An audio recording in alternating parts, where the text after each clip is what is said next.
దాన్నైతే చాలా బాగుంది. మీరంతా కూడా మనస్ఫూర్తిగా బాగుండాలని కోరుకుంటున్నాను. నేను ఈరోజైతే దోశలు వేసానండి. నేను దోశపిండి టెక్స్చర్ చూపించాను కదా, చూడండి ఎంత బాగా వచ్చిందో ఫార్మేట్. ఏమేమి వేసాను అంటే ఇంగ్రీడియంట్స్ పుట్నాల పొడి వేసానండి. పుట్నాల పొడి, ఆలు కుర్మా, కొంచెం ధనియాల కారం అండి. ధనియాల కారం ఎలా చేశానో మీకు ఫుల్ లెంగ్త్ వీడియో అయితే అప్లోడ్ చేస్తాను. సో అయితే ఫ్రెండ్స్, ఈరోజైతే నేను దోశ అయితే వేయడం కుదిరింది. మనం హై మీడియం పెట్టుకుంటూ ఉంటే దోశ అయితే బాగా వస్తుందండి. ఎందుకు మీకు అక్కడ గ్రీన్గా ఉందంటే ఇది వడియాలు వేయించిన నూనె కదండి, కాచి నూనె కాబట్టి ఇలా ఉంటుంది. మసాలా దోశ మనం 30 రూపీస్, 40 రూపీస్, 50 రూపీస్, 70 రూపీస్ ఉందండి బయట కాస్ట్, హోటల్ బట్టి కాస్ట్. మనం ఇంట్లోనే హ్యాపీగా ప్రిపేర్ చేసుకుని దోశ పిండి వచ్చిన వాళ్ళకి మసాలా దోశ వేయడం ఎంతో ఈజీ. ఫస్ట్ చెప్తున్నాను కదా, ఫస్ట్ కూడా నాకు ఏమీ రావు, నెమ్మదిగా అయితే అన్నీ వస్తున్నాయి. పుట్టుకతోనే ఏది రాదు కదండి, నేర్చుకుంటున్నాయి కదా. సో నేనైతే దోశ తీస్తున్నాను. మనం మధ్యలో ఇలా అనుకుంటూ ఉండాలి.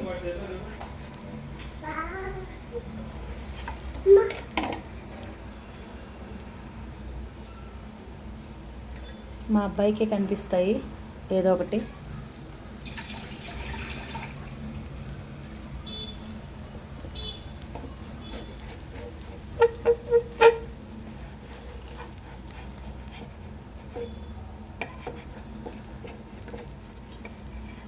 చూసారు కదా, ఒక చేత్తో ఫోను, ఇంకో చేత్తో ఇదేంటి ఇలాగే వస్తుంది.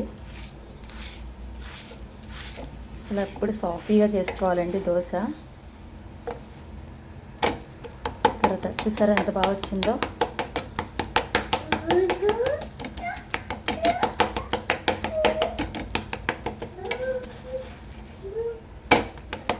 కొంచెం గీ అనేది అప్లై చేసుకోవాలి.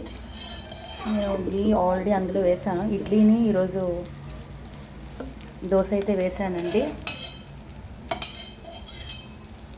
బ్రష్ తీసుకుంటే మీకు ఇంకా బాగుంటుంది కదా, అంటే ఉన్న దాంట్లో అడ్జస్ట్ అవ్వడం, తర్వాత ఆటోమేటిక్గా అవే వస్తాయి అని నా ఫీలింగ్.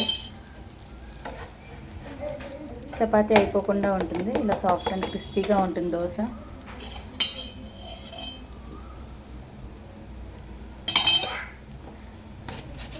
అందుకే ఫస్ట్ మనం పోసేటప్పుడు ఆయిల్ తక్కువ పోసి ఇలా అనుకుంటూ ఉంటేనండి మనకి క్రిస్పీనెస్ రాదు. ఇలా కొడితే మనకి ఇక్కడ సాఫ్ట్ వస్తుంది అండ్ బాగా ఉడుకుతుంది కూడా లోపల కుర్మా.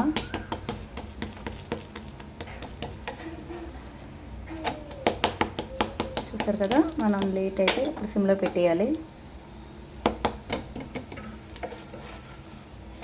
ఇలా తిప్పుతూనే ఉండాలి. ఎట్లా అంటే కుర్మా అనేది కొంచెం పెనానికి అంటుకుంటుంది, అయితే అది గాల్లోనే ఉంటుంది.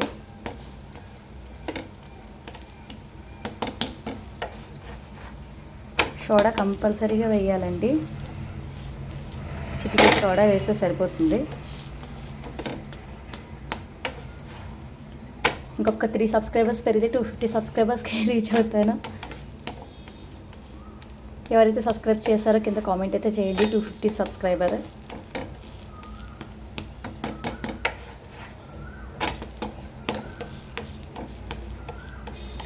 ఈరోజు లైవ్కి వస్తానండి, ఎంతమంది వస్తారో చూద్దాము. నేను మ్యాక్సిమం 12 to 2 లోపు వస్తాను. టైం అంటూ పర్టికులర్గా చెప్పలేనండి, ఆ టైంలో ఏదైనా రావచ్చు. వంట చేసైతేనే వస్తాను. నిన్న చాలా లేట్ అయిపోయింది.